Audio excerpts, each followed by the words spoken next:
वाटलं नव्हतं की आज पाऊस येईल, परंतु पावसाने थोडासा आपला हिरमोड केला, परंतु वरुण राजांनी देखील आपल्यावर वर्षाव केलेला आहे, आपल्याला पाठिंबा दिलेला आहे असं समजायला काही हरकत नाही।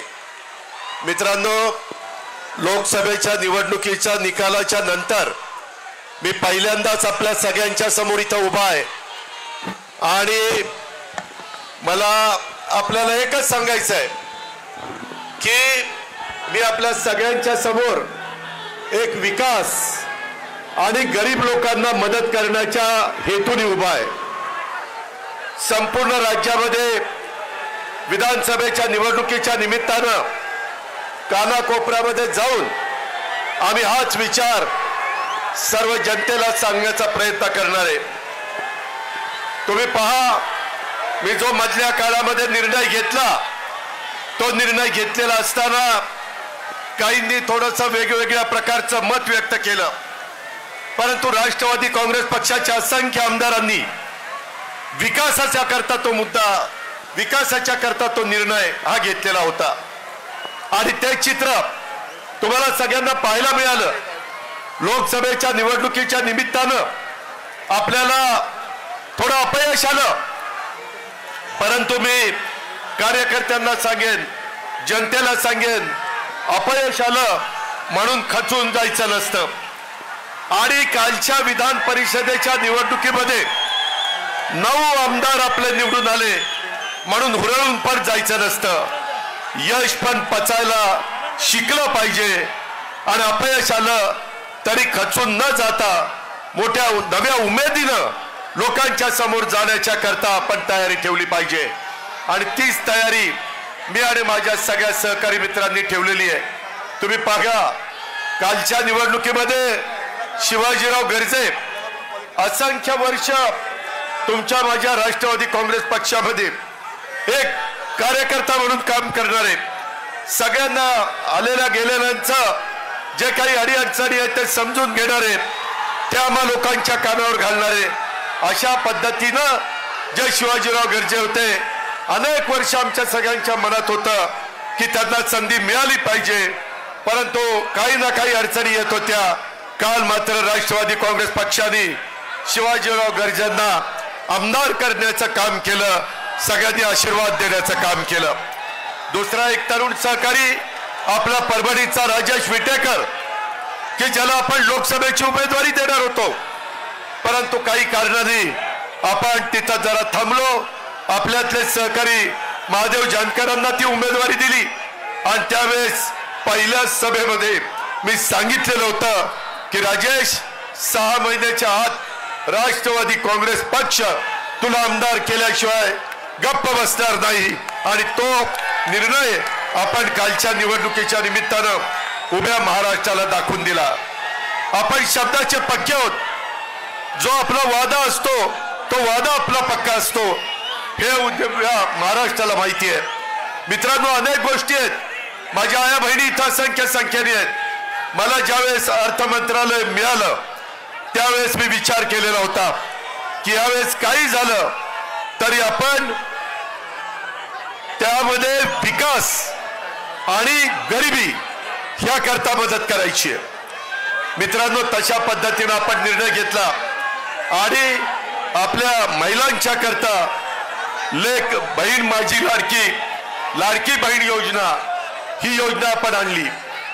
काही विरोधकांनी आमच्यावर टीका केली, माझ्याबद्दल काही वेडवाकडं बोलले, परंतु त्याला मी फार महत्त्व दिलं नाही, कारण मला जाणीव होती, मला खात्री होती महायुतीच्या वतीनं एकनाथराव शिंदे असतील, देवेंद्र फडणवीस असेल, मी असेल किंवा माझे सगळे सहकारी असतील, आपण ती योजना चांगल्या प्रकारे राबवू शकतो हा एक विश्वास मला होता।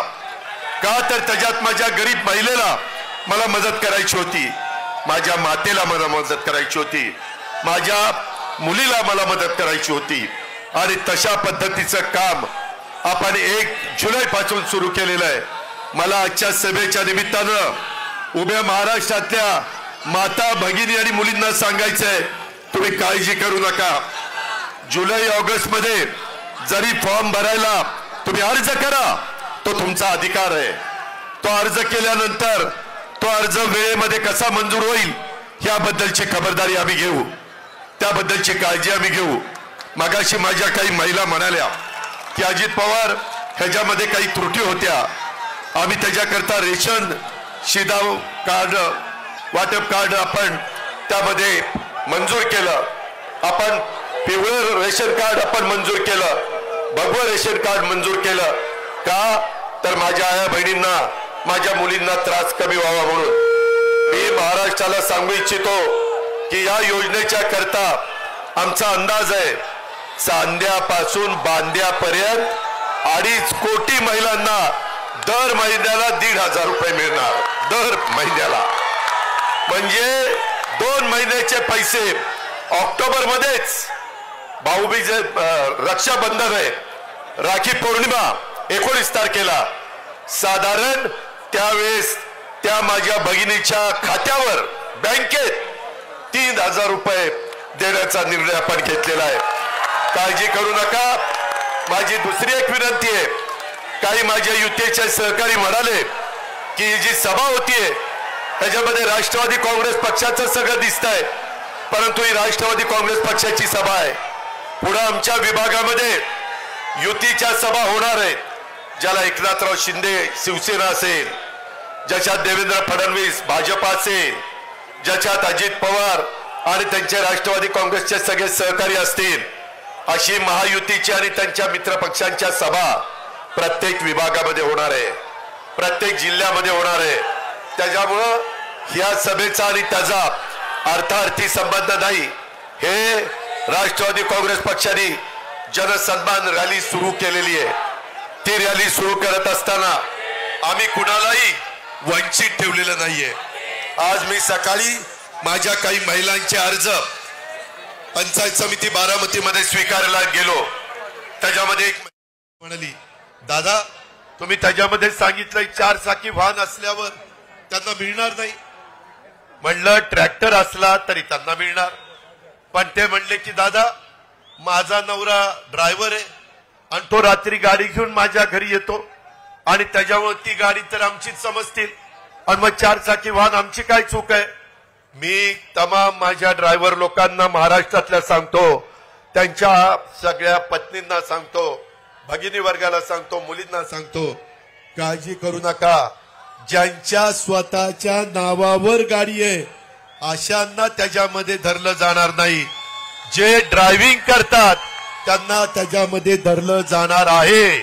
2.5 लाखापर्यंत उत्पन्न असणाऱ्या सगळ्या माझ्या आया बहिणींना आणि मुलींना त्यामध्ये धरलं जाणार आहे. आपण अजिबात काळजी करू नका. एवढ्यावरच आपण थांबलेलो नाही. आपण 3 गॅस सिलेंडर वर्षाला, त्याचेही पैसे माझ्या बहिणीच्या अकाउंटला, माझ्या मुलीच्या अकाउंटला, माझ्या मातेच्या अकाउंटला जाणार आहे. उत्पन्न मर्यादित असलं पाहिजे 2.5 लाखाच्या आत. मित्रांनो, मी महाराष्ट्राचा विचार केला, तसाच मी बारामतीचा विचार केला. बारामतीमध्ये साधारण वर्षाला माझ्या आया बहिणींना आणि मुलींना 180 कोटी रुपये वर्षाला मिळणार आहेत. किती? 180 कोटी. आणि कमी जास्त तालुके आहेत, काही तालुके लहान आहेत, तिथे 150 कोटी मिळतील वर्षाला. काही ठिकाणी माझी लाडकी बहीण योजनेमध्ये कमी पैसे 125 कोटी मिळतील लोकसंख्येचा विचार करता. परंतु ह्या सगळ्या राज्याला मिळून 46,000 कोटी रुपये वर्षाला मिळणार. किती? 46,000 कोटी. काही काही राज्यांची बजेट एवढी नाहीये. आपण तेवढं माझी महिला सक्षम व्हावी, माझी महिला आत्मनिर्भर व्हावी, तिला एक विश्वास वाटावा की मला माझ्या घरच्या पुरुष मंडळींवर अवलंबून राहावं लागत नाही. मला काही का होईना वर्षाला 18,000 रुपये देण्याचं काम या महायुतीच्या सरकारने केलेलं आहे. मी सगळ्यांना हेही सांगतो, हे सातत्य आपल्याला टिकवायचं आहे. पण त्याकरता महाराष्ट्रातल्या जनतेला एक विचार करावा लागणार आहे की पुढे येणाऱ्या विधानसभेमध्ये देखील महायुतीला आपल्याला निवडून द्यायचं आहे, तर आपली योजना पुढे कायमची चालणार आहे, तर आपल्याला कायमचे पैसे मिळणार आहेत. हौसे नवसे गवसे येतील काही सांगण्याचा प्रयत्न करतील त्यांच्यावर विश्वास ठेवू नका. हा अजितदादा शब्दाचा पक्का आहे, त्यामध्ये कुठं बदलणार नाही, ही पण गोष्ट आपण लक्षात ठेवा. आणि मी फक्त आमच्या महिलांना नाही दिलं, मी गरिबांना द्यायचा प्रयत्न केलाय, विकासाला पैसा देण्याचा प्रयत्न केलाय. मुख्यमंत्री उपमुख्यमंत्री माझ्या जोडीला होते, आम्ही कुणालाही तसं वंचित ठेवलेलं नाही. माझा शेतकरी सतत मला म्हणायचा, दादा आम्हाला 3चं लाईटचं बिल भरता येत नाही हो, 5चं लाईटचं बिल भरता येत नाही, फार अडचण होती, ओढाताण होती, 7.5चं बिल भरता येत नाही. आमच्या मनात होतं, सगळे मंत्री आमदार मला सांगायचे की एकदा निर्णय घ्या, शेवटी वेळ यावी लागते. आणि ती वेळ त्या अर्थसंकल्पामध्ये आली. आपण 44 लाख शेतकऱ्यांना 14,000 कोटी रुपये माफ करून टाकले. 14,000 कोटी रुपये वीज माफी. आता तुम्हाला आमच्या महावितरणचा अधिकारी वीज बिल भरा म्हणून सांगायला येणार नाही, तुम्हाला ते माफ केलेलं आहे. आता काळ्या आईची सेवा चांगली करा, चांगल्या प्रकारे पिकं काढा, धान्य काढा, फळं भाजीपाला जे काही तुम्हाला पिकवायचं ते पिकवा. कृषी मंत्री इथं आहे, ते 1 रुपयामध्ये पीक विमा तुम्हाला देत आहेत. करोडो रुपये तुमच्या करता राज्य सरकार खर्च करताय. मित्रांनो, इथपर्यंतच नाही, माझ्या शेतकऱ्याच्या करता 0% व्याजाने पीक कर्ज हेही आपण चालू ठेवलेलं आहे. त्याचाही फायदा माझ्या भावांनी घ्यावा. आमचे विरोधक काय टीका करतात, अरे आया बहिणींच्याकडे लक्ष दिलं, महिलांच्याकडे लक्ष दिलं, पुरुषांच्याकडे दुर्लक्ष केलं. अरे असं कसं करेल, पुरुषांच्याकडे दुर्लक्ष करून कसं चालेल. आमची पण ती भाऊ आहेत, आमची पण ती मुलं आहेत, आमचे पण ते वडील आहेत, त्याच्यावर त्यांच्याकडे मी दुर्लक्ष कदापि करणार नाही, तशा पद्धतीनं मी वागणार नाही. मित्रांनो, उलट आता माझ्या शेतकरी वर्गाच्या करता धनंजयनी माझ्या लक्षात आणून दिलं, कॅबिनेटला सांगितलं की आपल्याला सोयाबीन आणि कापूस उत्पादक शेतकऱ्याला पैसे द्यायचे राहिले. धानाला प्रफुल्लभाई पटेल यांच्या भंडारा, गोंदिया, चंद्रपूर, गडचिरोली तिकडे धान पिकतं, कोकणात यांचं धान्य पिकतं, त्यामध्ये आम्ही धानाला 20,000 रुपये दिले.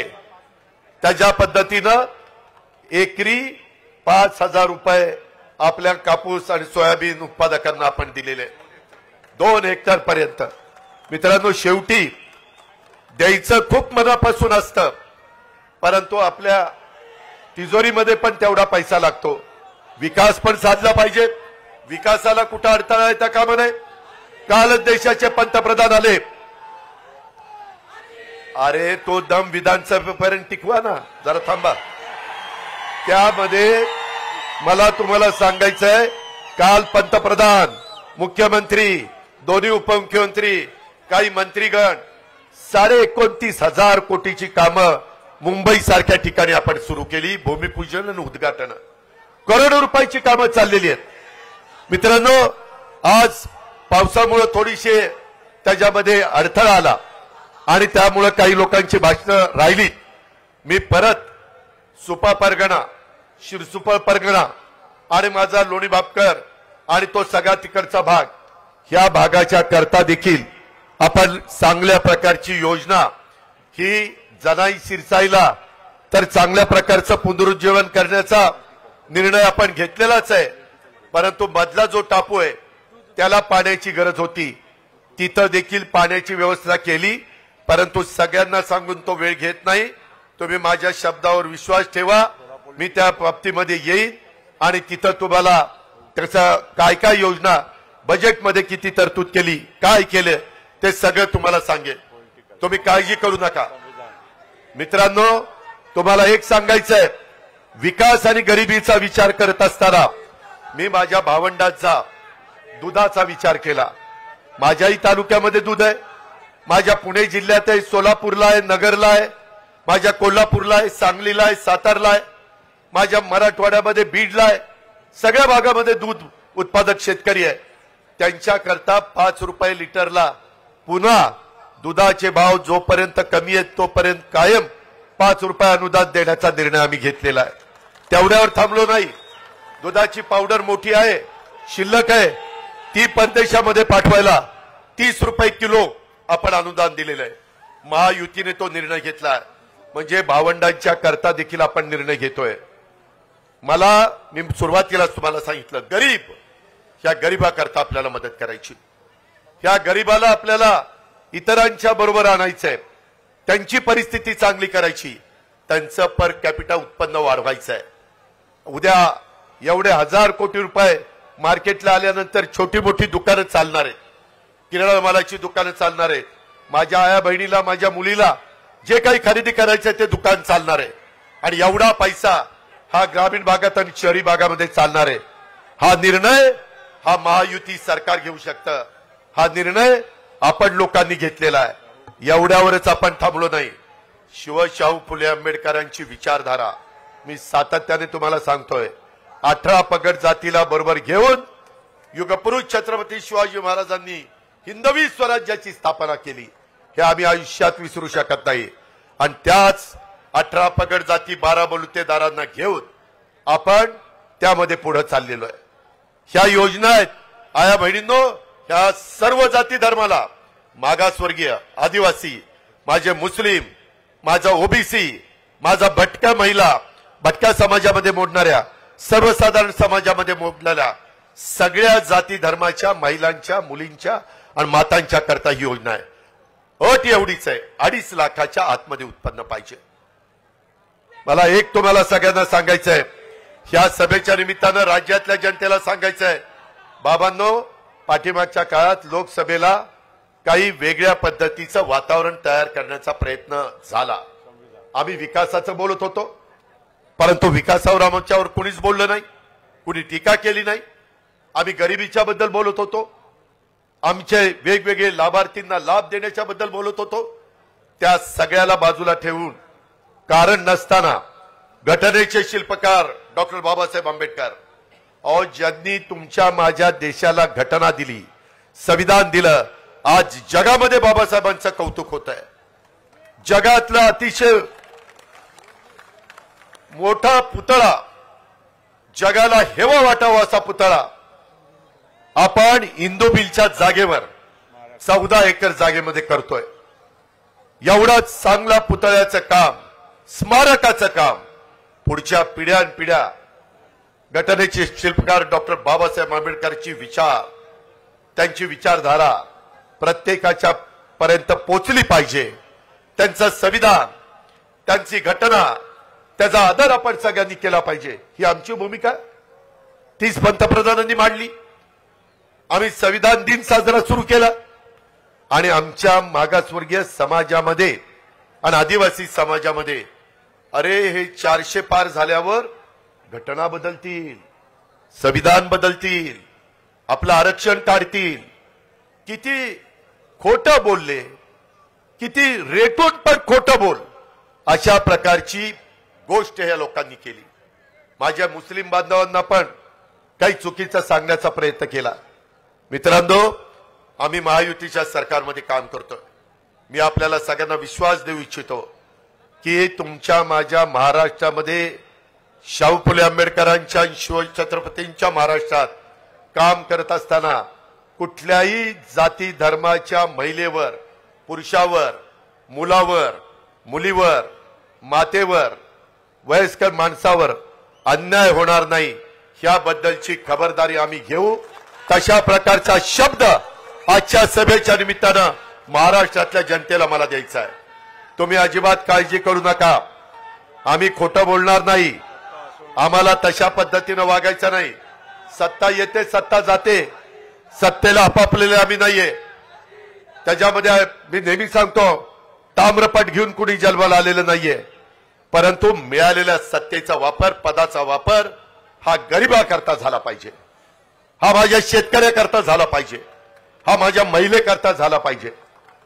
मला माझ्या शेतकऱ्यांना सांगायचंय, कालच मी अमितभाईंना भेटलो, त्याच्यामध्ये प्रफुल्लभाई होते, तटकरे साहेब होते. त्यांना सांगितलं की एमएसपी आपली साखरेची बरेच वर्ष वाढली नाही, एफआरपी वाढली, ती वाढलीच पाहिजे, पण तो एमएसपी नाही वाढली. मागाशी केशवराव इथं बसलेले मी बघितले आहेत, तिथं ह्या सगळ्यांनी मला केशवरावनी, प्रशांतनी, त्याच्यामध्ये पुरुषोत्तम दादांनी, अनेक कारखान्याच्या चेअरमननी सांगितलं की दादा ह्याच्यातनं मार्ग काढा. अमितभाईंना म्हणलं, अमितभाई एमएसपी वाढवायला पाहिजे. ते म्हणले काळजी करू नका, तुम्ही माझ्याकडे निवेदन द्या. लेखी निवेदन त्यांनी मागितलेलं आहे. मी उद्याच ते निवेदन पाठवणार आहे.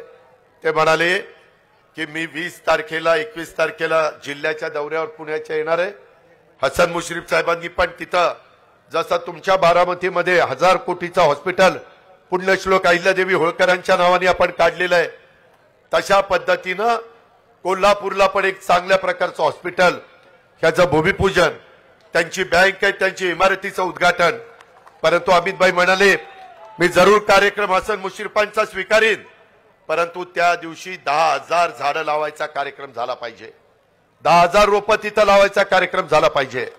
मगाशी कोणीतरी बोललं की बाबा शेवटी पाऊस काळ चांगला होण्याच्या करता झाडाची गरज आहे. पुढची पिढी आपल्याला माफ करणार नाही आपण चुकीचं केलं तर, आपण कमी पडलो तर. त्या प्रकारचं काम आता आम्ही सगळ्यांनी सुरू केलेलं आहे. तुम्ही बघताय मी तर अतिशय झाडं मोठ्या प्रमाणावर लावणारा एक कार्यकर्ता आहे. हे महाराष्ट्राने बघितलंय, जिल्ह्यांनी बघितलंय, तालुक्यांनी बघितलंय. अशा पद्धतीनं त्या कार्यक्रमाला ते येणार आहेत. त्यावेळेस मी कांदा माझ्या उत्पादक शेतकऱ्यांच्या करता पण सांगितलं की कांदा निर्यात बंदी आता अजिबात करायची नाही. त्यांनी सांगितलं ठीक आहे, परंतु काही जण चुकीच्या बातम्या सोडतात. 2 दिवसापूर्वी टीव्ही वाल्यांची बातमी चालली कांदा परदेशातनं आयात करताय. कांदा आयात केलेला नाही, दुधाची पावडर आयात केलेली नाही. आम्ही सगळ्यांनी ही गोष्ट सांगितलेली आहे. जसं शहरी भागातल्या लोकांना परवडलं पाहिजे तसं माझ्या उत्पादन करणारा शेतकरी त्यालाही परवडलं पाहिजे, त्याचाही प्रपंच चालला पाहिजे, त्यालाही 2 पैसे मिळाले तर तो त्याच्या कुटुंबाचा चांगल्या प्रकारचा विचार करेल. आत्महत्येपासून मला माझ्या महाराष्ट्रातल्या शेतकऱ्याला मागं खेचायचंय, त्याला सगळ्या सुविधा द्यायच्यात. तुम्ही घाबरू नका, राज्य सरकार तुमच्या पाठीशी आहे. केंद्र सरकारच्या कोट्यवधी रुपयाच्या योजना आपण तिथं आणण्याच्या करता कुठं कमी पडणार नाही. काल देशाच्या पंतप्रधानांनी पण सांगितलं जसं देशाची आर्थिक राजधानी मुंबई आहे तसं आता जगाची आर्थिक राजधानी मुंबई करण्याच्या करता आपण सगळेजण एकमेकाला मदत करू, ही भूमिका पंतप्रधानांनी मांडलेली आहे. मित्रांनो, कृपा करा आणि कुठेही आपण चुकीच्या प्रचारावर नरेटिव्ह जो काही सेट करण्याचा प्रयत्न करतात, खोटं सांगण्याचा प्रयत्न करतात, ह्या गोष्टीवर विश्वास ठेवू नका. मला अशाच माझ्या भगिनी भेटायच्या, म्हणायच्या दादा हे तुम्हाला पटतं का? म्हणलं काय, मागासवर्गीय आणि आदिवासी समाजामध्ये गरिबी असते म्हणून त्यांच्या मुलांना मुलींना तुम्ही मोफत शिक्षण जे कॉलेजपर्यंत त्यांना जिथपर्यंत शिकायचं तेवढं देता, सगळा खर्च राज्य सरकार करतं. परंतु हे 2 समाज सोडून इतर जे समाज आहेत, ओबीसी आहे, सर्वसाधारण आहे, माझा मुस्लिम समाज आहे, माझा अल्पसंख्याक समाज आहे, ह्या सगळ्यांच्या मध्ये पण काही गरीब वर्ग आहे ना, त्यांच्या मुलींनी कसं शिकायचं? त्यांच्या आई वडिलांचं तर तेवढं उत्पन्न नाहीये आणि मग ते कसं त्यांचा खर्च करणार? आणि मधी एकदा असंच मला मुख्यमंत्री एकनाथराव शिंदेंनी सांगितलं, रात्री त्यांना 12-1 वाजता फोन आला चंद्रकांत दादा पाटलांचा की बाबा ह्या ठिकाणी एका आई वडिलांना पैसे कमी होते आणि त्यांना शासनाच्या तर्फे 50% मदत मिळत होती, परंतु 50% देखील आपल्या मुलीच्या राहिलेल्या शिक्षणाकरता आपण आणू शकत नाही, म्हणून तिथं आत्महत्या झाली. आमच्या मनाला वेदना झाल्या. सत्ता ही पद उपभोगण्याच्या करता चालवायची नसते. त्यावेळेस आम्ही निर्णय घेतला की येणाऱ्या अर्थसंकल्पात सगळ्या जाती धर्माच्या मुलींना त्यांचे आई वडील गरीब असतील तर त्यांचं कॉलेजचं शिक्षण मोफत करायचं. त्यामध्ये मेडिकल असो, त्यामध्ये इंजिनिअरिंग असो, त्याच्यामध्ये टेक्निकल असो, ह्या पद्धतीचा निर्णय घेतलाय. मित्रांनो, तुम्हाला आश्चर्य वाटेल, ह्या सगळ्याच्या करता आपण किती निधी बाजूला काढला माहितीये? माझ्या लाडकी बहीण योजना 46,000 कोटी, माझ्या शेतकऱ्याला वीज माफी 14,000 कोटी झाले, 60,000 कोटी.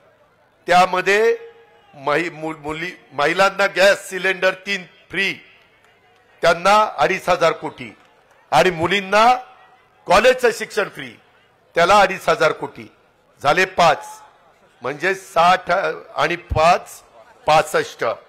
मुलं म्हणायचे आमच्या मुलांकडे मुलींच्याकडे लक्ष आहे का नाही? अरे आहे. तुमच्याकडे लक्ष नाही द्यायचं तर कुणाकडे लक्ष द्यायचं? 10,000 कोटी रुपयाचा कार्यक्रम माझ्या तरुण युवा युवतींच्या करता, त्यांना 10 लाख मुलांना मुलींना दरवर्षी आम्ही स्टायपेंड देणार आहे. आणि त्याकरता त्यांना 1 वर्षाचं शिक्षण, ते शिक्षण घेतायत म्हणून त्यांना 6,000, 8,000, 10,000चं स्टायपेंड, त्याकरता 10,000 कोटी. म्हणजे आम्ही आमच्या मुलांना मुलींना तरुण तरुणींना वाऱ्यावर सोडलं का? नाही सोडलं. असे 75,000 कोटी रुपये आपण राज्य सरकारच्या बजेटमधनं माझ्या महिलांना, माझ्या शेतकऱ्यांना, माझ्या मुलांना, माझ्या मुलींना, सगळ्यांना, सर्व घटकाला, आणि ह्याच्यामध्ये सगळ्या जाती धर्माचे आहेत. कुणी जर असं म्हटलं अरे आमचं काय, अरे तुमचं पण आहे ना, तुम्ही कशाला न करताय? सगळ्यांच्या करताय का? तर विकास हा राष्ट्रवादी काँग्रेस पक्षाने डोळ्यासमोर ठेवलाय. का? तर गरिबी कमी करायचा कार्यक्रम हा राष्ट्रवादी काँग्रेस पक्षाने ठेवलाय. म्हणून या सगळ्या योजना आणलेल्या आहेत. मित्रांनो, आम्हाला याची सुरुवात सगळे नेतेगण म्हणाले की रविवारचा दिवस असला तरी आज आपण ती सुरुवात करू. मला वाटलं नाही की याचा आनंद जसा तुम्हाला होईल तसा वरुण राजाला पण होईल आणि तोही बरसेल असं मला वाटलं नाही. परंतु ते शुभ लक्षण आहे. वरुण राजांनी पण आपल्याला साथ दिलेली आहे. आता कार्यकर्त्यांनो, घोषणा देण्याच्या पेक्षा आपल्या आया बहिणींचा 2.5 लाखाच्या पेक्षा कमी उत्पन्न असणाऱ्यांचा अर्ज केलाय का? अधिकाऱ्यांच्या पर्यंत पोहोचलाय का? काही अजून अडचण असेल तर कुठल्याही राष्ट्रवादीच्या किंवा महायुतीच्या आमदारांना सांगा, कुठल्याही मंत्र्यांना आम्हाला सांगा, कुठल्याही आम्हा मुख्यमंत्री उपमुख्यमंत्र्यांना सांगा. आम्ही त्याच्यामध्ये लक्ष घालू. आम्ही त्यामध्ये खरोखरीच तो लाभ देण्याच्या करता ह्या योजना केलेल्या आहेत. त्याबद्दल आपण अजिबात गैरसमज करू नका. आरक्षणाच्या बाबतीमध्ये देखील आपण योग्य पद्धतीचा निर्णय घेतोय. त्याबद्दल पण कुठली शंका कुशंका मनामध्ये बाळगू नका. कुणावर अन्याय होणार नाही, परंतु ज्यांना मिळालं पाहिजे त्यांनाही तो लाभ देण्याच्या करता हे राज्य सरकार कटिबद्ध आहे, सकारात्मक आहे. ही पण बाब मला या सभेच्या निमित्तानं माझ्या महाराष्ट्राला सांगायची आहे, माझ्या तमाम कार्यकर्त्यांना सांगायची आहे. कार्यकर्त्यांनो, आज जनसन्मान रॅली निघालेली आहे. आता विधानसभेचं मतदान होईपर्यंत ही थांबणार नाही. आपल्याला सगळा महाराष्ट्र ढवळून काढायचा आहे. आपल्याला प्रत्येक जिल्हा ढवळून काढायचा आहे, प्रत्येक तालुका ढवळून काढायचा आहे. अनेक वेगवेगळ्या प्रकारच्या योजना ह्या आपण त्या बाबतीमध्ये करतोय. यंदा पाऊस काळ चांगला आहे. काही ठिकाणी आम्हाला दुबार पेरणी करावी लागते. त्याकरता देखील जे काही युरिया असेल, डीएपी असेल, जी खतं असतील ती खताच्या करता, बियाणं चांगलं देण्याच्या करता आपले कृषी मंत्री त्या ठिकाणी लक्ष देऊन आहेत. कृषी मंत्री केंद्रीय जे शिवराजजी चव्हाण, त्यांची आणि धनंजयची चांगली ओळख आहे, माझी त्यांची चांगली ओळख आहे. त्यांनी पण मला सांगितलंय, दादा आता तुम्ही काळजी करू नका. त्यांनी त्यांच्या स्वतःच्या मध्य प्रदेशमध्ये, स्वतः प्रफुल्लभाईंना माहिती आहे, त्यांच्या जवळच मध्य प्रदेश आहे गोंदियाच्या, त्यांना विचारा कृषीचा कार्यक्रम ते मुख्यमंत्री शिवराजसिंग चव्हाण असताना एवढा चांगला राबवला गेला की कोरोनाच्या काळामध्ये कृषीचा दर तिथं सगळ्यात चांगला देशात नंबर 1 चा होता. म्हणून देशाचे पंतप्रधान नरेंद्र मोदींनी त्यांच्याकडे कृषी विभागाची जबाबदारी दिलेली आहे. ते म्हणाले आता शेतकऱ्यांनी काळजी करण्याचं कारण नाही, मला त्याच्यातले बारकावे माहिती आहेत, मला त्याच्यातल्या अडीअडचणी माहिती आहेत. मित्रांनो, भावनिक होऊ नका. इमोशनल होऊन प्रश्न सुटत नाही. प्रश्न सोडवण्याच्या करता रात्रंदिवस कष्ट करावे लागतात, काम करावं लागतं, विकासाचं ध्येय डोळ्यासमोर ठेवून पुढे जायचं असतं. बारामतीच्या परिसरामध्ये, पुणे जिल्ह्यामध्ये कसा विकास केलाय हे सांगायला काही कुणाला ज्योतिषाची गरज आहे असं मला वाटत नाही. मात्र तुम्ही एक गोष्ट लक्षात घ्या, ह्या सगळ्यांनी राष्ट्रवादी काँग्रेस पक्षाच्या राष्ट्रीय अध्यक्षपदाची जबाबदारी ही माझ्यावर त्या ठिकाणी सोपवलेली आहे. मला बारामती बघत बघत आपले 13 तालुके, आपलं पुणे आणि पिंपरी चिंचवड शहर, आपला महाराष्ट्र हा फिरायचा आहे. त्याच्यामुळे इथल्या माझ्या आया बहिणींनी, इथल्या माझ्या तरुण तरुणींनी, इथल्या माझ्या वडीलधाऱ्यांनी ती पण जबाबदारी चांगल्या पद्धतीनं पार पाडायची. हे कुणाच्या घरचं काम नाहीये, हे आपल्या सगळ्यांचं काम आहे. त्या कामामध्ये कुठं अजिबात कमी पडता कामा नये. आणि मी आपल्याला सगळ्यांना सांगेन की कुठल्याही परिस्थितीमध्ये जे डॉक्टर बाबासाहेब आंबेडकरांचे विचारधारा आपण पुढे घेऊन जात असताना त्यांच्या घटनेला आणि त्यांच्या संविधानाला जोपर्यंत आमच्या जीवात जीव आहे तोपर्यंत कुणी धक्का लावणार नाही. मी तर सगळ्या महाराष्ट्राला सांगितलंय, चंद्र आणि सूर्य जोपर्यंत आहेत तोपर्यंत संविधानाला कुणी धक्का लावू शकत नाही. तुम्ही विश्वास ठेवा, आम्ही शब्दाचे पक्के आहोत. आम्ही जो वादा करतो तो वादा पुराच करतो, हे पण आपण सगळ्यांना माहिती आहे. आणि असं असताना आपण गरिबांना एक चांगली त्यांची परिस्थिती निर्माण करायची आणि म्हणून या सगळ्या योजना आहेत. माझ्या बहिणींनी, माझ्या मातांनी, माझ्या मुलींनी त्याच्याकडे त्या नजरेने बघावं. कुणी गैरसमज निर्माण करण्याचा प्रयत्न केला तर त्याला ठासून सांगा. तुम्ही काहीतरी आता चुकीचं सांगू नका. आमचा दादावर विश्वास आहे, महायुतीवर विश्वास आहे, आम्ही त्याचंच ऐकणार. या पद्धतीची भूमिका माझ्या तमाम महाराष्ट्रातल्या मुलींनी आणि माता भगिनींनी घेतली पाहिजे. अशा प्रकारची माझी आपल्या सगळ्यांना विनंती आहे. वैयक्तिक गरजा आणि इच्छा आकांक्षा याबद्दलची कुठलीही कसर त्यामध्ये आम्ही ठेवणार नाही, याबद्दलची पण ग्वाही मी आपल्या सर्वांना सांगू इच्छितो. आज थोडंसं आमच्याकडनं काही चुका झाल्या. वास्तविक एवढी सभा असताना मोठा मंडप टाकायला पाहिजे होता, पण म्हटलं की कशाला उघड्यावर चांगली सभा घेऊ, पण त्याच्यामुळे जरा तुमचा हिरमोड झालाय. पण काळजी करू नका, काळजी करू नका. त्या सगळ्या गोष्टी आम्ही त्याच्यामध्ये पूर्ण करू. माझी तुम्हाला विनंती आहे की आता मी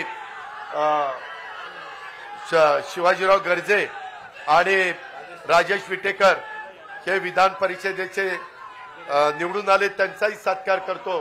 आणि स्वतः माजी उपमुख्यमंत्री भुजबळ साहेब आपल्याला मार्गदर्शन करतात, ते मार्गदर्शन आपण ऐकावं अशी विनंती करतो.